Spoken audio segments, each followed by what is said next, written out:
புதன்கிழமைகளில் மேலதிக வகுப்புகளை தவிர்க்குமாறு கோரிக்கை. 75 மில்லியன் நஷ்டஈடு செலுத்த ஹெகலியவுக்கு உத்தரவு. எரிபொருள் விநியோக போக்குவரத்தில் சிக்கல், சேவைகளை மட்டுப்படுத்த தீர்மானம். குவைத்தின் வர்த்தக துறைமுகம் மீது ட்ரோன் தாக்குதல்.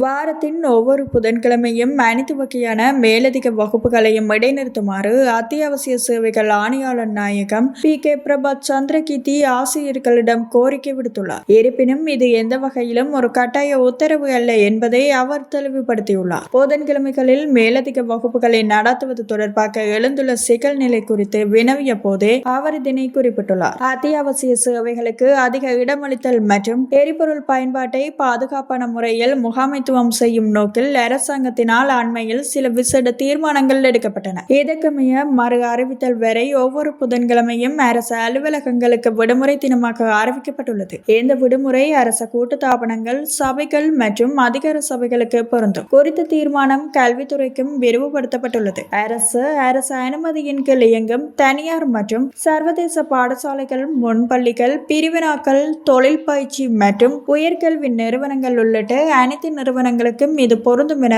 அறிவிக்கப்பட்டுள்ளது. அத்துடன் அனைத்து அரச விழாக்களையும் தற்காலிகமாக நிறுத்த தீர்மானிக்கப்பட்டுள்ளதுடன் தனியார் துறையினர் முடிந்தவரை ஆன்லைன் முறையில் ஊழியர்களை பணியில் அமர்த்துமாறு அறிவுறுத்தப்பட்டுள்ளனர். எவ்வாறாயினும் சுகாதாரம், வங்கி, மின்சாரம், நீர், துறைமுகம், சுங்கம் மற்றும் விமான சேவைகள் உள்ளிட்ட அத்தியாவசிய சேவைகளுக்கு இந்த விடுமுறை முறைமை பொருந்தாது என தெரிவிக்கப்பட்டுள்ளது.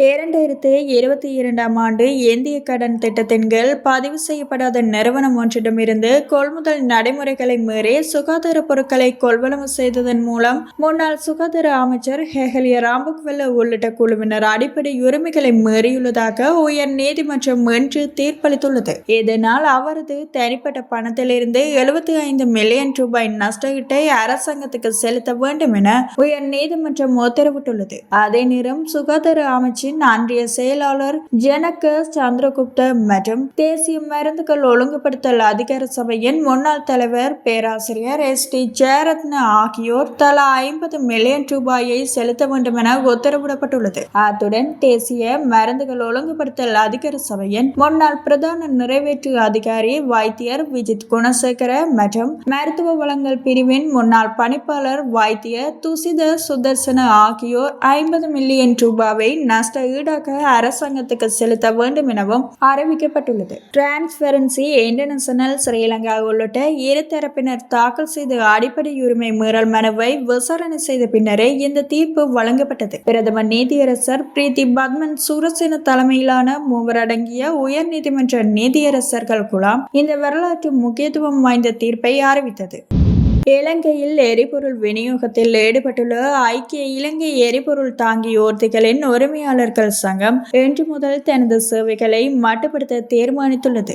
சங்கத்தின் தலைவர் சுசாந்த ஜெயவர்தன விடுத்துள்ள அறிவிப்பின்படி 2025 செப்டம்பர் முதல் நடைமுறையில் இருந்த எரிபொருள் விலை சூத்திரத்தை தற்போதைய நிர்வாகம் சிதைத்துள்ளதாக சங்கம் குற்றம் சாட்டியுள்ளது. தங்களது கோரிக்கைகள் மற்றும் கவலைகள் குறித்து அதிகாரிகளிடம் பலமுறை முறையிட்டும் அதற்குரிய பதில் கிடைக்காததால் இந்த தொழிற்சங்க நடவடிக்கை எடுக்கப்பட்டுள்ளது.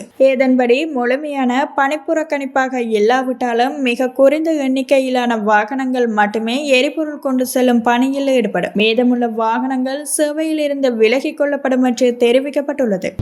குவைத்தின் பிரதான வர்த்தக துறைமுகம் மீது ட்ரோன் தாக்குதல் நடத்தப்பட்டுள்ளதாக அறிவிக்கப்பட்டுள்ளது. குவைத் துறைமுக அதிகார சபை வெளியிட்டுள்ள அறிக்கையில் சுவைத் துறைமுகம் தாக்குதலுக்கு உள்ளாகியுள்ளதாக குறிப்பிடப்பட்டுள்ளது.